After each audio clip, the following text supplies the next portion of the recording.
गुरुर्ब्रह्मा गुरुर्विष्णुर् गुरुर्ब्रह्मा गुरुर्विष्णुर् गुरुर्देवो महेश्वरः गुरुर्देवो महेश्वरः गुरुसाक्षात् परब्रह्म गुरुर्साक्षात् परब्रह्म तस्मै श्री गुरवे नमः तस्मै श्री गुरवे नमः। यदा यदा हि धर्मस्य ग्लानिर्भवति भारत अभ्युत्थानं धर्मस्य तदात्मानं सृजाम्यहम् परित्राणाय साधूनां विनाशाय च दुष्कृतां धर्म संस्थापनार्थाय संभवामि युगे युगे। प्रेम से बोलो श्री कृष्ण भगवान की जय। मित्रों, भक्तों, मैं आचार्य श्री राजेंद्र कुमार सूर्यवंशी भगवान श्री कृष्ण की चरणों की धूल उनका शिष्य श्रीमद् भागवत गीता यथारूप अध्याय 9 परम गुहा ज्ञान की यहाँ पर प्रस्तुति हो रही है। मित्रों, तो प्रेम से बोलो श्री कृष्ण भगवान की जय। मित्रों, पिछले अध्याय में हमने आपको बतलाया था कि हे पात्र, मोह मुक्त महात्मन अदैवी अप्राकृतिक के क्षण क्षण में रहते हैं। ये पूर्णत भक्ति में निर्मग्न रहते हैं, क्योंकि वे मुझे आदि तथा अविनाशी भगवान के रूप में और जानते हैं। यहाँ तक हमने पिछले धारावाहिक में आपको बतलाया था। मित्रों, श्रीमद् भागवत गीता का अमृतवाणी यहाँ पर भगवान श्री कृष्ण के मुख द्वारा आपको बतलाई जा रही है। यथारूप अध्याय 9 परम गुहा ज्ञान की यहाँ पर ज्ञान चर्चा चल रही है। मित्रों, तो आगे का धारावाहिक प्रारंभ करते हैं। अध्याय 9 परम गुहा ज्ञान श्लोक का पिछले श्लोक का तात्पर्य था। मित्रों, प्रारंभ करते हैं। प्रेम से बोलो श्री कृष्ण भगवान की जय। इस श्लोक में महात्मा का वर्णन हुआ है। महात्मा का सबसे पहला लक्षण यह है कि वह दैवी प्राकृतिक में स्थित रहता है। वह भौतिक प्राकृति के अधीन नहीं होता। और यह होता कैसे है, इसकी व्याख्या 7वें अध्याय में की गई है। जो भगवान श्री कृष्ण की शरण ग्रहण करता है वह तुरंत ही भौतिक प्राकृतिक की वश से मुक्त हो जाता है। यही वह पात्रता है। जो ही कोई भगवान का शरणागत हो जाता है वह भौतिक प्राकृतिक के वश से मुक्त हो जाता है। वही मूलभूत सूत्र है। तटस्था शक्ति होने के कारण जीव जो ही भौतिक प्रकृति के वश से मुक्त होता है तो ही वह आध्यात्मिक प्राकृतिक के निर्देशन में चला जाता है।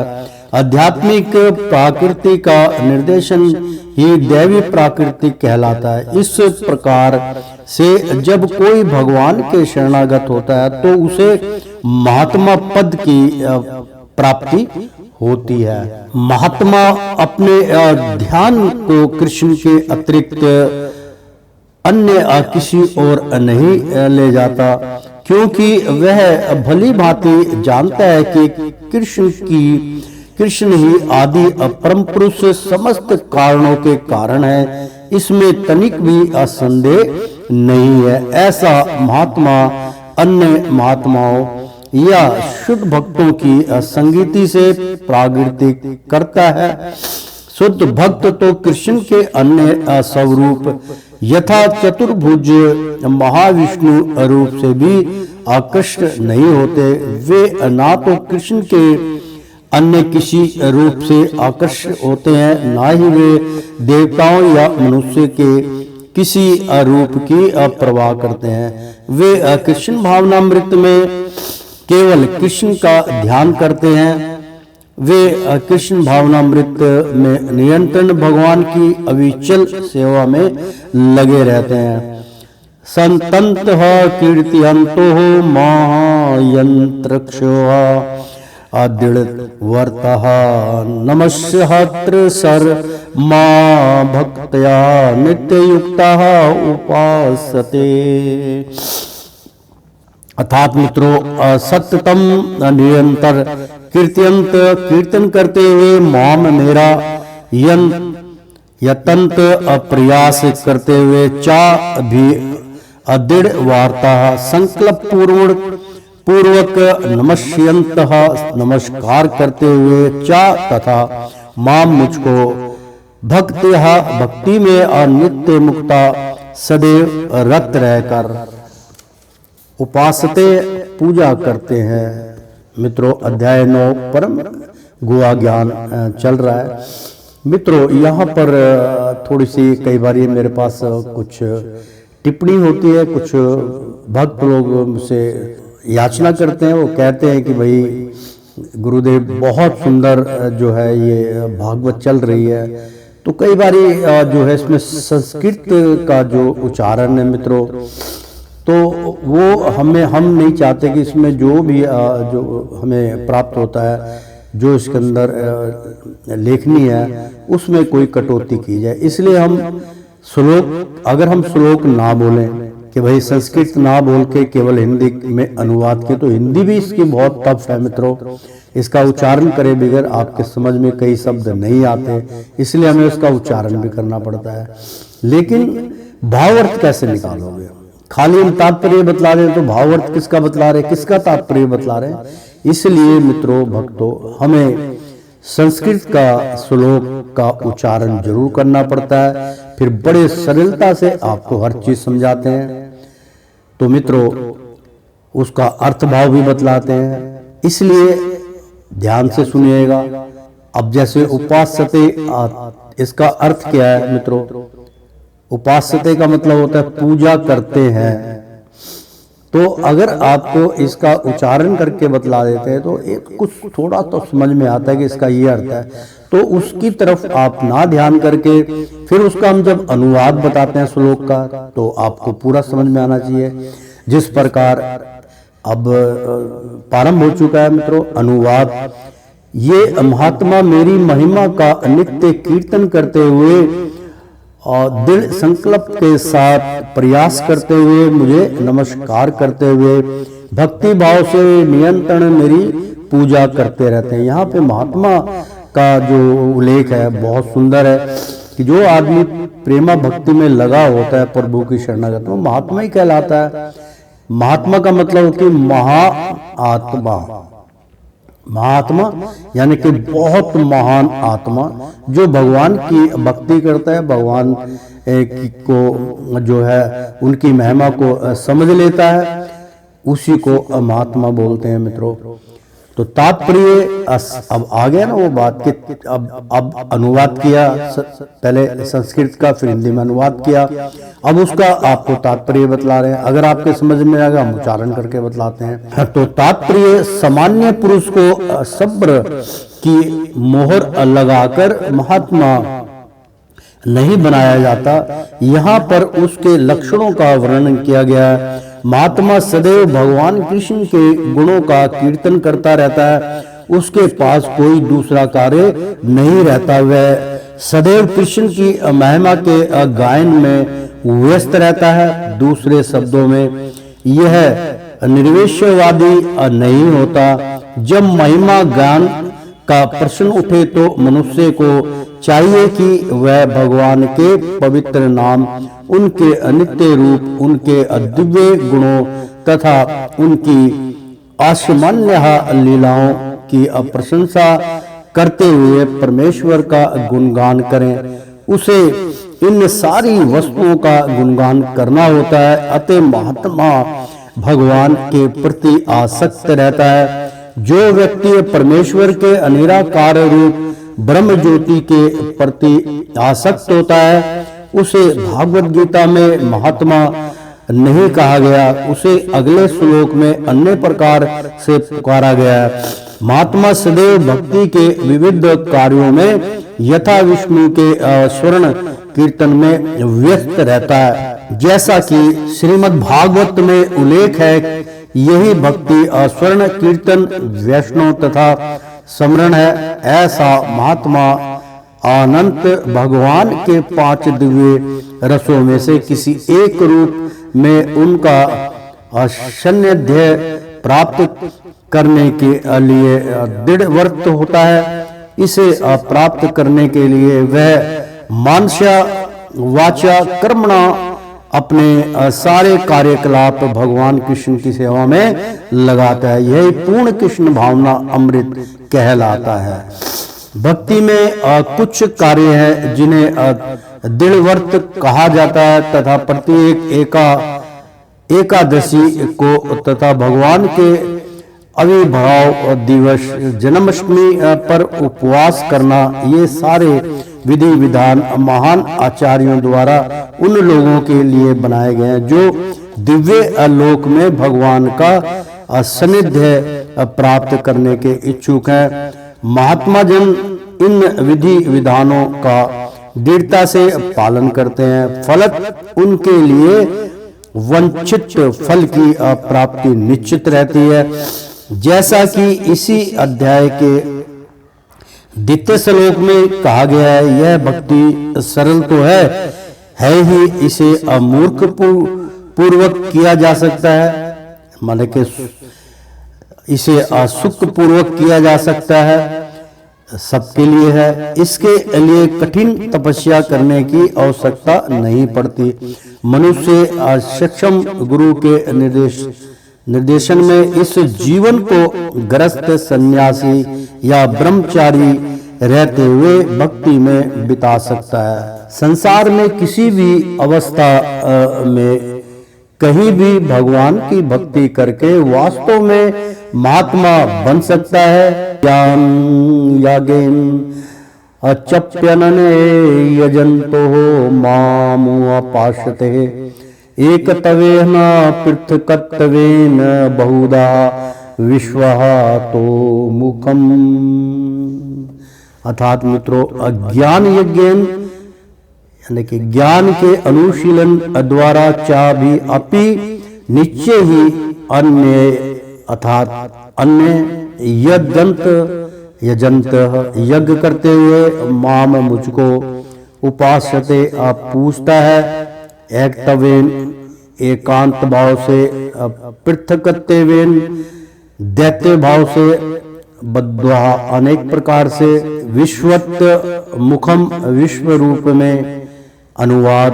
अन्य लोग जो ज्ञान के अनुशीलन द्वारा यज्ञ में लगे रहते हैं, भगवान की उनके अदृश्य रूप में विविध रूपों में तथा विश्व रूप में पूजा करते हैं। तात्पर्य यह श्लोक पिछले श्लोकों का सारांश है। भगवान अर्जुन को बताते हैं कि जो विशुद्ध कृष्ण भावनामृत में रहते हैं और कृष्ण के अतिरिक्त और किसी को नहीं जानते, वे महात्मा कहलाते हैं।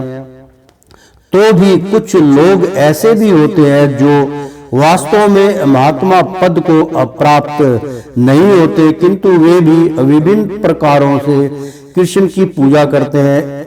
इनमें से कुछ का आर्थिथि ज्ञानी तथा जिज्ञासु के रूप में वर्णन किया जा चुका है, किंतु फिर भी कुछ ऐसे भी लोग होते हैं जो इससे भी निम्न होते हैं। इन्हें 3 कोटियों में रखा जाता है। एक परमेश्वर तथा अपने को एक मानकर पूजा करने वाले, दूसरा परमेश्वर के किसी मनोकल्पित रूप की पूजा करने वाले, तथा तीसरे भगवान के विश्व रूप की पूजा करने वाले। इनमें से वे सबसे अधम है जो अपने आप को अद्वैतवादी मानकर जो अपनी पूजा परमेश्वर के रूप में करते हैं और इन्हीं का प्राधान्य भी है। ऐसे लोग अपने को परमेश्वर मानते हैं और इस मानसिकता के कारण वे अपनी पूजा आप करते हैं। यह भी एक प्रकार की ईर्ष पूजा है, क्योंकि वे समझते हैं कि वे भौतिक पदार्थ ना होकर आत्मा है। बहुत सुंदर यहाँ पे व्याख्या की गई है, क्योंकि वे समझते हैं कि वे भौतिक पदार्थ ना होकर आत्मा है। कुछ भी हो ऐसा भाव प्रधान रहता है। सामान्यतः निर्विशेषवादी इस प्रकार से परमेश्वर को पूजते हैं। दूसरी कोटि के लोग वे हैं जो देवताओं के उपासक हैं, जो अपनी कल्पना से किसी भी स्वरूप को परमेश्वर का स्वरूप मान लेते हैं। तृतीय कोटि में वे लोग आते हैं जो इस ब्रह्मांड से परे कुछ भी नहीं सोच पाते। ब्रह्मांड भी भगवान का एक स्वरूप है।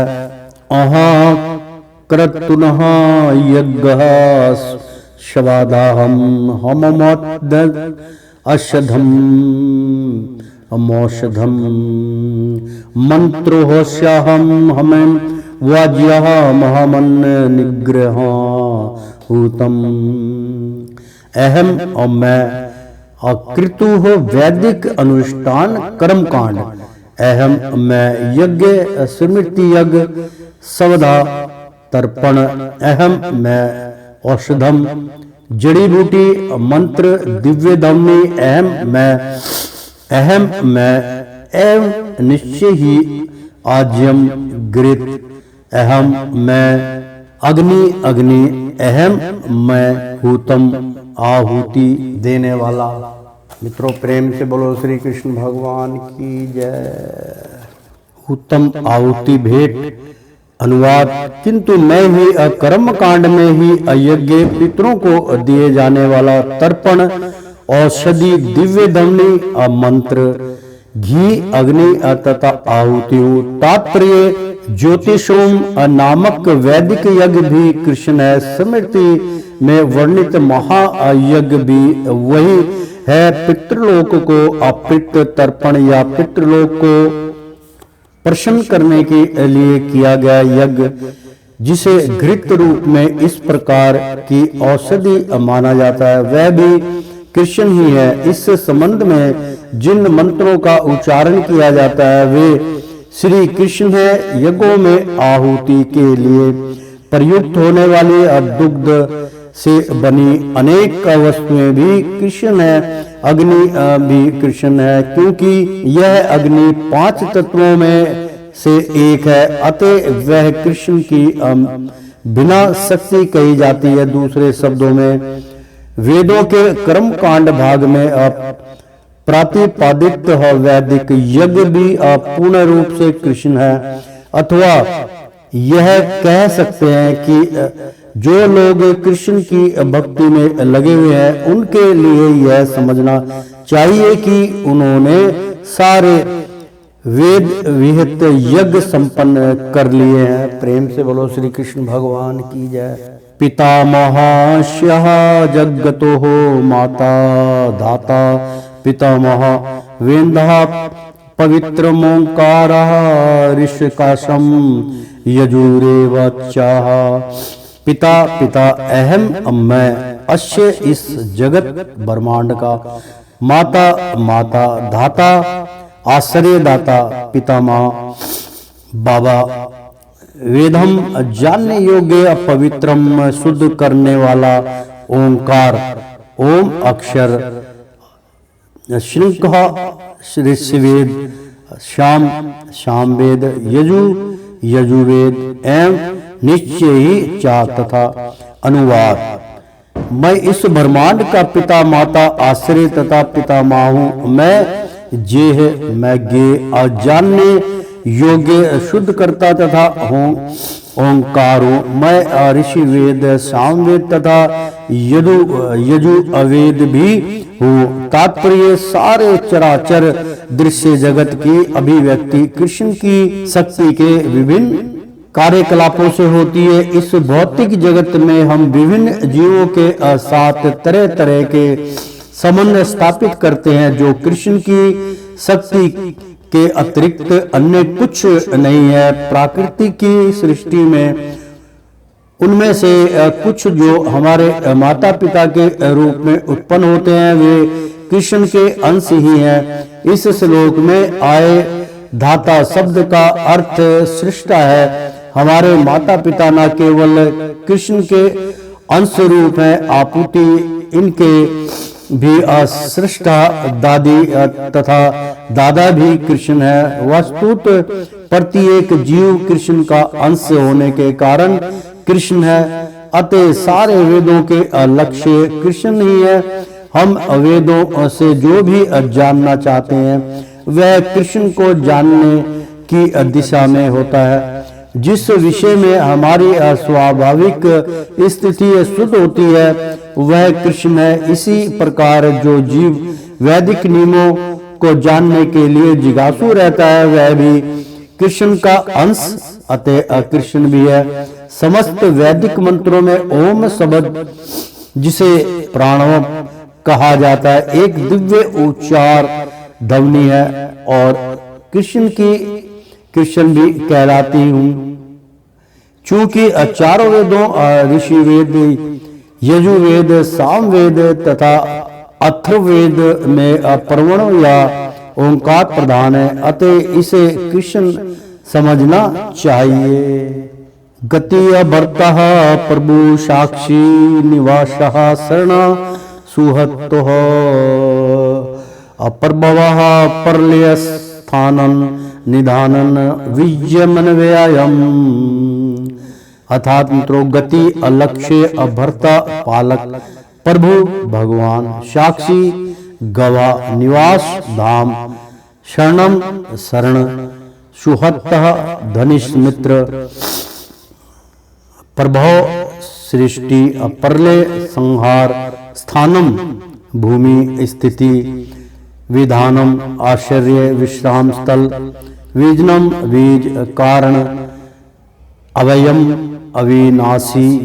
अनुवाद, मैं ही लक्ष्य पालन करता स्वामी, साक्षी धाम, शरणास्थली तथा अत्यंत प्रिय मित्र हूँ। मैं सृष्टि तथा प्रलय सबका आधार, आश्रय तथा अविनाशी बीज भी हूँ। तात्पर्य मित्रों, गति का अर्थ है गंतव्य या लक्ष्य, जहां हम जाना चाहते हैं, लेकिन चरम लक्ष्य तो कृष्ण है। यद्यपि लोग इसे जानते नहीं। जो कृष्ण को नहीं जानता वह पत्र भ्रष्ट हो जाता है और उसकी तथा कथित प्राकृति या तो आंशिक होती है या फिर ब्रह्मपूर्ण। ऐसे अनेक लोग हैं जो देवताओं को ही अपना लक्ष्य बनाते हैं और तदनुसार कठोर नियमों का पालन करते हुए चंद्रलोक, सूर्यलोक, इंद्रलोक और महलोक जैसे विभिन्न लोकों को प्राप्त होते हैं। किंतु ये सारे लोग कृष्ण की ही सृष्टि होने के कारण कृष्ण है और नहीं भी है। ऐसे लोग भी कृष्ण की शक्ति की अभिव्यक्तियां होने के कारण कृष्ण है, किंतु वास्तविक वे कृष्ण की अनुभूति की दिशा में सोपान का कार्य करते हैं। कृष्ण की विभिन्न शक्तियों तक पहुंचने का अर्थ है अप्रत्यक्ष कृष्ण तक पहुंचना। अतः मनुष्य को चाहिए कि कृष्ण तक सीधे पहुंचे, क्योंकि इससे समय तथा शक्ति की बचत होगी। उदाहरणार्थ, यदि किसी ऊंची इमारत की चोटी तक एलिवेटर लिफ्ट के द्वारा पहुंचने की सुविधा हो तो फिर एक एक सीढ़ी करके ऊपर क्यों चढ़ा जाए। सब कुछ कृष्ण की शक्ति पर आश्रित है। अतः कृष्ण की शरण लिए बिना किसी वस्तु का अस्तित्व नहीं हो सकता। कृष्ण परम शासक हैं, क्योंकि सब कुछ उन्हीं का है और उन्हीं की शक्ति पर आश्रित है। प्रत्येक जीव के हृदय में अस्तित्व होने के कारण कृष्ण परम साक्षी हैं। हमारा घर, देश या लोक जहां पर हम रह रहे हैं, सब कुछ कृष्ण का है। शरण के लिए कृष्ण परम गंतव्य है। अतः मनुष्य को चाहिए कि अपनी रक्षा या अपने कष्टों के निवास के लिए कृष्ण की शरण ग्रहण करे। चाहे जहां भी शरण ले, हमें जानना चाहिए कि हमारा आश्रय कोई जीवित शक्ति होनी चाहिए। कृष्ण परम जीव है, क्योंकि कृष्ण हमारी उत्पत्ति के कारण या हमारे परम पिता हैं। अतः उनके बढ़कर ना तो कोई मित्र हो सकता है, ना शुभचिंतक। कृष्ण सृष्टि के आदि, उद्गम और प्रलय के पश्चात परम विश्राम स्थल है। अतः कृष्ण सभी कारणों के शाश्वत कारण है। प्रेम से बोलो श्री कृष्ण भगवान की जय। तपम में हम वर्षा निग्रहण अमयु तुसर जाम्य चा अमृत चैव मृत्युशर असदस्य चार हम अर्जुन पानी में ताप देता हूँ, गर्मी पहुंचाता हूँ। अहम मैं वर्षा निघृणामी ग्रहण किए रहता हूँ। उत्तर जामी बेचता हूँ। चा तथा अमृतव चा तथा निश्चय ही मृत्यु चा तथा सत्य आत्मा असत्य पदार्थ चा तथा अहम मैं अर्जुन। हे अर्जुन, बहुत यहाँ पे सुंदर मित्रों प्रसंग है श्लोक में। सत्य, जो सत्य है वो आत्मा है, जो असत्य है वो पदार्थ है। बहुत सुंदर अनुवाद। हे अर्जुन, मैं ही ताप प्रदान करता हूँ और वर्षा को रोकता तथा लाता हूँ। मैं अमृत हूँ और साक्षात मृत्यु भी हूँ। आत्मा तथा पदार्थ, सत्य तथा असत्य दोनों मुझी में है। तात्पर्य, कृष्ण अपनी विभिन्न शक्तियों से विद्युत तथा सूर्य के द्वारा ताप तथा प्रकाश बिखेरते हैं। ग्रीष्म ऋतु में कृष्ण ही आकाश से वर्षा नहीं होने देते और वे ही वर्षा ऋतु में अनवरत वर्षा की झाड़ी लगाते हैं। जो शक्ति हमें जीवन प्रदान करती है वह कृष्ण है। और अंत में मृत्यु रूप में हमें कृष्ण मिलते हैं। कृष्ण की इन विभिन्न शक्तियों का विश्लेषण करने पर यह निश्चित हो। ये बहुत सुंदर यहाँ पे तात्पर्य बतलाया गया मित्रों कि अंत में मृत्यु रूप में ही हमें कृष्ण मिलते हैं। मतलब अंत में, जिसको बोलते हैं कि अंतिम क्षण हरि दर्शन। मित्रों, हमारी किताब है, माफ कीजिएगा, उसमें आपको जब कोई प्रसंग आता है तब मुझे इसकी व्याख्या करनी पड़ती है। मित्रों, इसमें साफ लिखा हुआ है कि अंत में मृत्यु रूप में हमें कृष्ण मिलते हैं। इस आने वाली हमारी एक पुस्तक है मित्रों, भूखे पेट भजन ना होए गोपाला, उसमें आपको प्रत्यक्ष सब प्रमाण मिलेंगे। उसके अंदर भी जो हमें 16 मित्रों वहाँ पे श्लोकों की प्राप्ति हुई थी, हमने अपनी किताब में उसका उल्लेख किया, उसका उच्चारण किया। उसमें जो हमें प्राप्त हुआ था मित्रों, आकाशवाणी हुई थी, उसके अंदर हमने उसका व्याख्यान किया, पूर्ण व्याख्यान किया। उस किताब का भी मुख्य उद्देश्य यही था कि अंत में मृत्यु रूप में हमें कृष्ण मिलते हैं, मतलब अंतिम क्षण हरि दर्शन। मित्रों, ये पुस्तक के अंदर इसका भी उल्लेख आएगा। अद्भुत पुस्तक हमारी आने वाले समय में आएगी, जिसका नाम है भूखे पेट भजन ना होए गोपाला। मित्रों, बहुत सुंदर, पढ़ना और लेना मत भूलिएगा।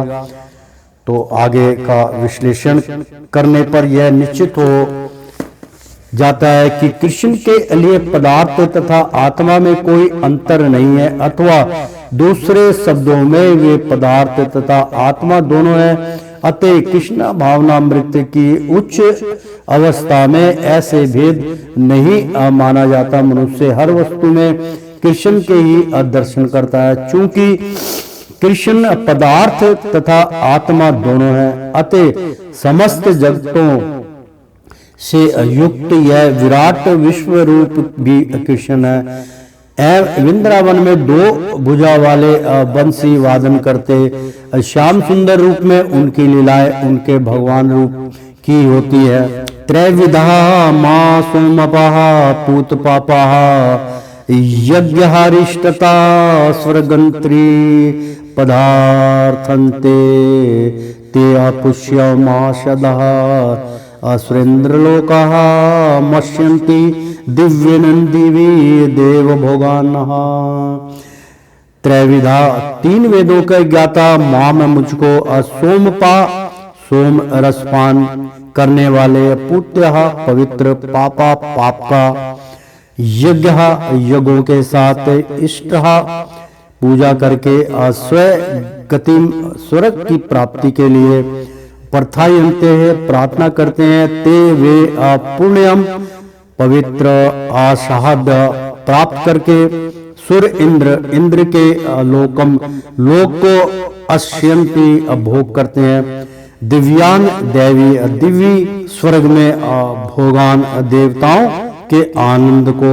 प्रेम से बोलो श्री कृष्ण भगवान की जय। तो तात्पर्य मतलब त्रैविद्या मतलब त्रैविद्या सब 3 वेदों का साम यजु तथा ऋषिवेद का बताने वाला है। जिस ब्राह्मण ने इन 3 वेदों का अध्ययन किया है वह त्रिवेदी कहलाता है। जो इन 3 वेदों से प्राप्त ज्ञान के प्रति आसक्त रहता है उसका समाज में आदर होता है। दुर्भाग्यवश वेदों के ऐसे अनेक पंडित हैं जो उनके अध्ययन के चरम लक्ष्य को नहीं समझते, इसलिए कृष्ण अपने को त्रिवेदियों के लिए परम लक्ष्य घोषित करते हैं। वास्तविक त्रिवेदी भगवान के चरण कमलों की शरण ग्रहण करते हैं और भगवान को प्रसन्न करने के लिए उनकी शुद्ध भक्ति करते हैं। भक्ति का सूत्रपात हरे कृष्ण मंत्र के कीर्तन तथा साथ साथ कृष्ण को वास्तव में समझने के प्रयास से होता है।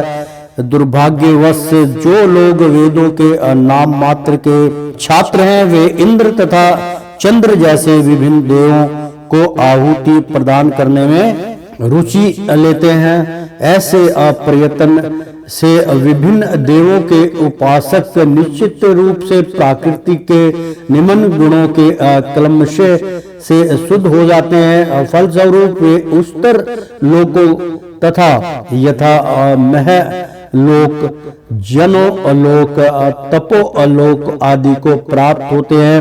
इस एक बार इस उच्च लोकों में पहुंचकर वहां इस लोक की तुलना में लाखों गुना अच्छी तरह इंद्रियों की तुष्टि की जा सकती है। मित्रों अध्याय 9 चल रहा है परम गुहा ज्ञान। क्या यहाँ ज्ञान का अमृत बट रहा है मित्रों? ते तहाँ मुक्तवः स्वर्गलोकः विशाला श्रेहा पुष्य है मृतः मृत्यलोका विशांत्या एम त्रियाधर्म मनुआ परवर्णाः परपन्नाः अगतागत काम कामा लभन्ते।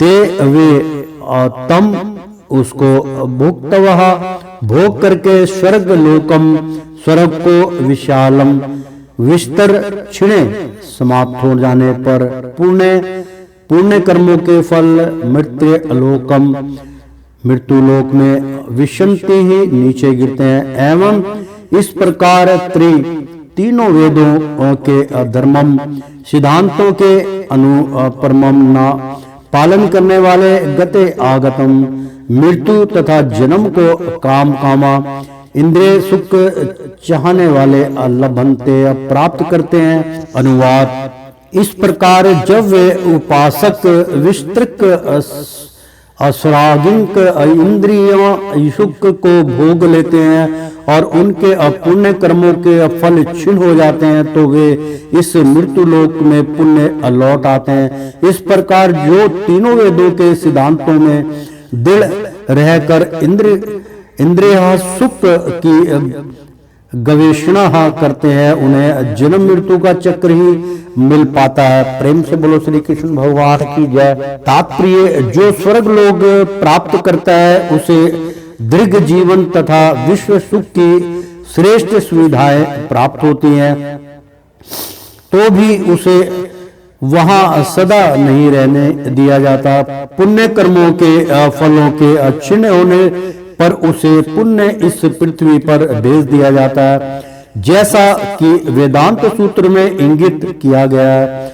जिसने पूर्ण ज्ञान प्राप्त नहीं किया, जन्मादस्य यतः, या जो समस्त कारणों के कारण कृष्ण को नहीं समझता, जीवन के चरम लक्ष्य को नहीं प्राप्त कर पाता, वह बारंबार स्वर्ग को तथा फिर पृथ्वी लोक को आता जाता रहता है, मानो वह किसी चक्र पर स्थित हो जो कभी ऊपर जाता है और कभी नीचे आता है। सारांश यह है कि वह वैकुंठ लोक ना जाकर स्वर्ग तथा मृत्यु लोक के बीच जन्म मृत्यु चक्र में घूमता रहता है। अच्छा तो यह होगा कि सच्चिदानंद में जीवन भोगने के लिए वैकुंठ लोक की प्राप्ति की जाए, क्योंकि वहां से इस दुख में संसार में लौटना नहीं पड़ता।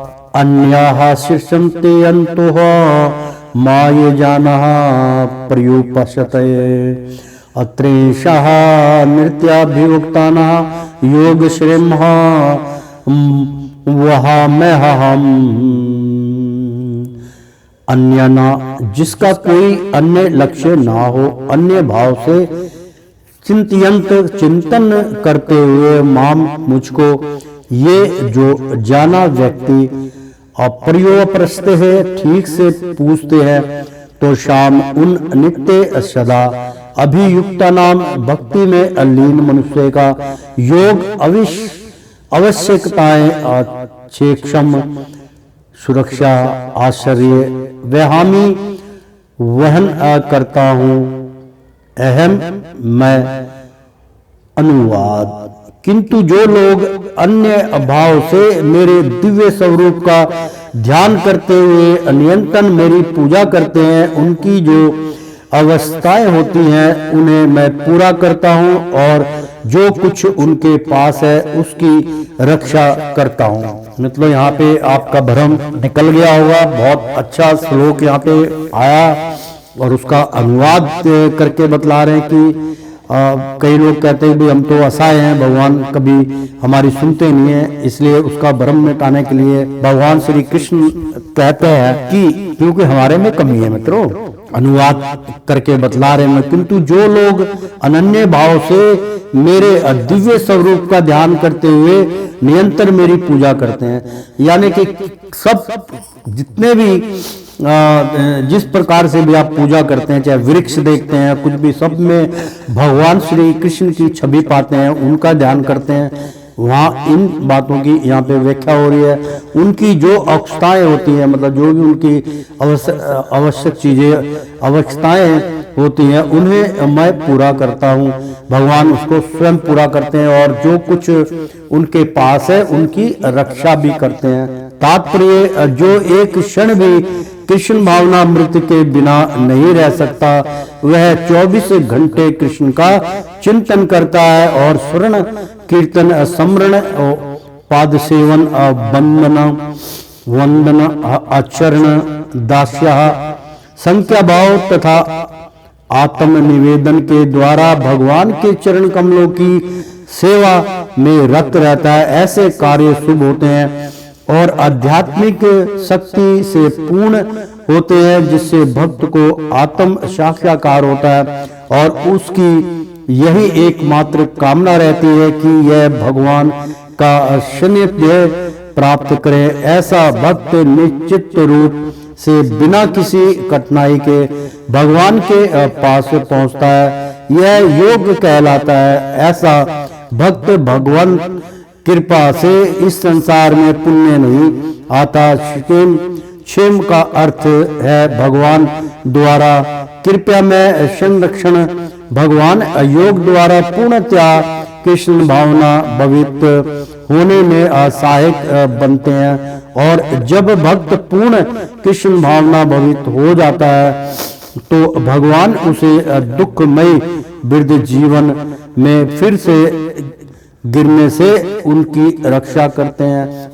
यस्यन्यः देवताः यस्यान्ये देवता भक्ता यजन्ते श्रद्धया यान् विनुन्तः तेषपि मामेवं मामेवः कोतन्यः यजतः विधिया पूर्वकम्।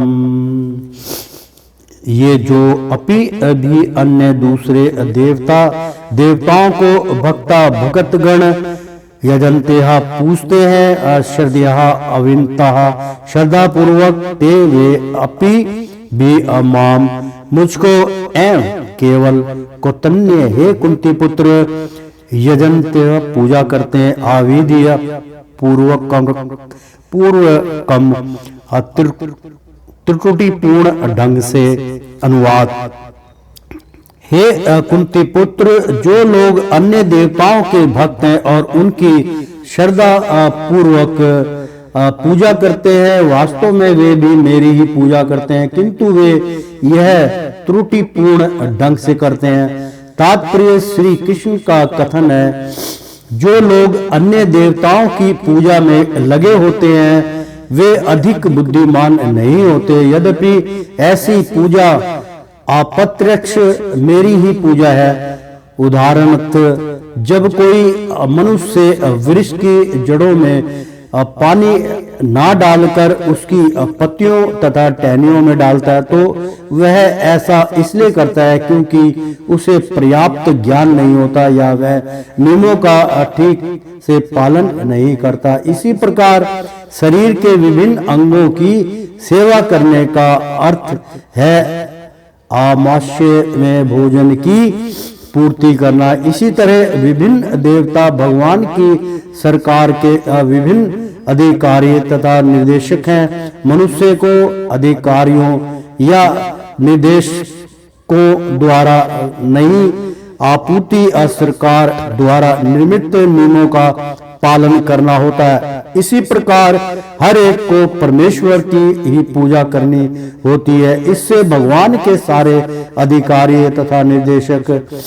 संवत प्रसन्न होंगे। अधिकारी तथा निर्देशक तो सरकार के प्रतिनिधि होते हैं, अतः इन्हें घूस देना अवैध है। यहाँ पर इसी को अविधि पूर्वकम कहा गया है। दूसरे शब्दों में कृष्ण अन्य देवताओं की व्यर्थ पूजा का समर्थन नहीं करते। अहाहि ईश्वर्यज्ञाना भोक्ता च प्रभुरेवाचाः ना तु अमाम विजानन्ति तत्वेनात् सच्चवन्ति ते। अहम मैं ही अनिश्चित रूप से स्वर समस्त यज्ञनम यज्ञों का भोक्ता भोग करने वाला चा तथा प्रभु स्वामी भी चा तथा ना नहीं तो लेकिन अमाम मुझको अभी जानते हैं। तत्वेन वास्तव में अतः एतम अच्यवंती ही नीचे गिरते हैं ते वे। अनुवाद। मैं ही समस्त युगों का एकमात्र भोक्ता तथा स्वामी हूँ, अतः जो लोग मेरी वास्तविक दिव्य प्रकृति को नहीं पहचान पाते वे नीचे गिर जाते हैं। तात्पर्य यहाँ यह स्पष्ट कहा गया है कि वैदिक सत्य में अनेक प्रकार के अयज्ञ अनुष्ठानों का आदेश है, किंतु वस्तुतः वे सब भगवान को ही प्रसन्न करने के अनिमित्त हैं। यज्ञ का अर्थ है विष्णु। भागवत गीता के 2 अध्याय में यह स्पष्ट कथन है कि मनुष्य को चाहिए कि यज्ञ या विष्णु को प्रसन्न करने के लिए ही कर्म करे। अमान्य व सभ्यता का समग्रहण रूप वर्णाश्रम धर्म है और यह विशेष रूप से विष्णु को प्रसन्न करने के लिए है। इसलिए इस श्लोक में कृष्ण कहते हैं, प्रेम से बोलो श्री कृष्ण भगवान की जय। इस श्लोक में भगवान श्री कृष्ण कहते हैं, मैं समस्त यज्ञों का भोक्ता हूँ क्योंकि मैं परम प्रभु हूँ, किंतु अल्पज्ञ इस तथ्य से अवगत न होने के कारण क्षणिक लाभ के लिए देवताओं को पूजते हैं, अतः वे इस संसार में आ गिरते हैं और उन्हें जीवन का लक्ष्य प्राप्त नहीं हो पाता। यदि किसी को अपनी भौतिक इच्छा की पूर्ति करनी हो तो अच्छा यही होगा कि वह इसके लिए परमेश्वर से प्रार्थना करे। यद्यपि यह शुद्ध भक्ति नहीं है और इस प्रकार उसे वंचित फल प्राप्त हो सकता है। यानिन्तः देवर्ताः देवानुपोन्त्रहन् न यान्ति अपितृवर्ताः भूतानि यानिन्तः भूतज्याः यानन्तः मध्याजिनोः अश्रुतिः मामः यन्ति जाते हैं। देवव्रता देवताओं के उपासक देवान देवताओं के पास पितरों के पास यानिंत जाते हैं।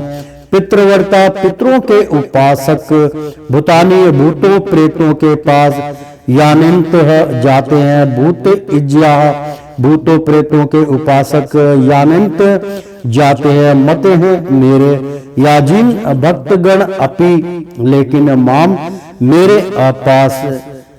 मित्रों, अनुवाद। जो देवताओं की पूजा करते हैं वे देवताओं के बीच जन्म लेंगे और जो पितरों को पूजते हैं वे पितरों के पास जाते हैं। जो भूत प्रेतों की उपासना करते हैं वे उन्हीं के बीच जन्म लेते हैं और जो मेरी पूजा करते हैं मेरे साथ निवास करते हैं।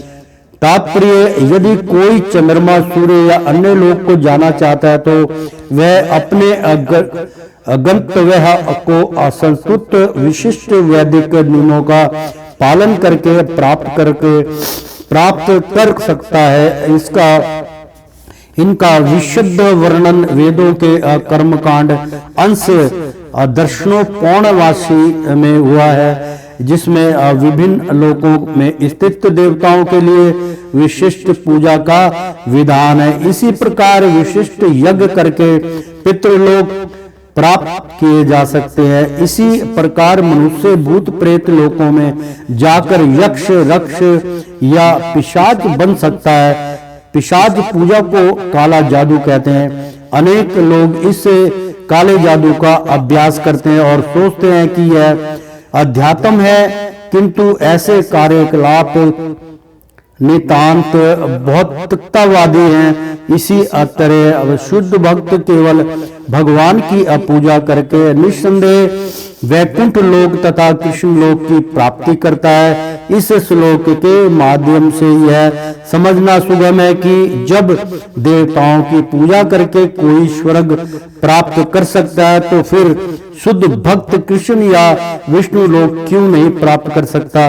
दुर्भाग्यवश अनेक लोगों को कृष्ण तथा विष्णु के दिव्य लोकों की सूचना नहीं है, अतः न जानने के कारण वे नीचे गिर जाते हैं। यहाँ तक कि निर्वेशावादी भी ब्रह्म ज्योति से नीचे गिरते हैं। इसलिए श्री कृष्ण भावनामृत आंदोलन दिव्य सूचना को समूचे मानव समाज में वितरित करता है कि केवल हरे कृष्ण मंत्र के जाप से ही मनुष्य सिद्ध हो सकता है और भागवत धाम को वापस जा सकता है। तो प्रेम से बोलो श्री कृष्ण भगवान की जय। तो श्रीमन नारायण नारायण हरि हरि, तेरी लीला सबसे न्यारी न्यारी, बोलो हरि हरि। मित्रों भक्तों, एक बार बोल दो ना राधे राधे, कृष्णम कृष्णम।